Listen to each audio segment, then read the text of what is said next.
Italian dish called... Ulitin mo. Ulitin mo.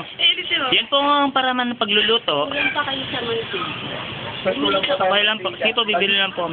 Yan ang paraan ng pagluluto mga kaibigan. Ito po mantika. Gusto niyo po ba i-zoom? I-zoom natin. Today, Napakasarap po niya pag inyo natikman. we discovered Italian dish.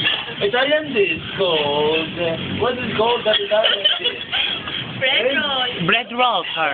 Bread roll. Chef Michael Caldito Cheese and Don Carlo and Painarocci. Yan ang malupit, pare. They are Italian chefs From French.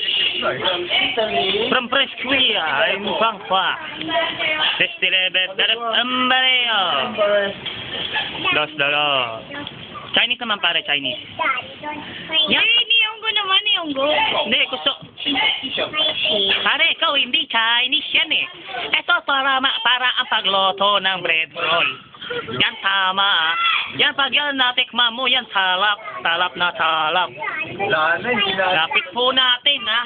Yan po ang magiging kalabasan ng aming finish product. Yan po ang tinatawag namin bread roll. Painit pa? Tene! Okay, kainin natin yan, joke. Okay, stop na po natin. Yan po ang pinaglutuan. Kala nyo kung nasaan, no? Bye-bye.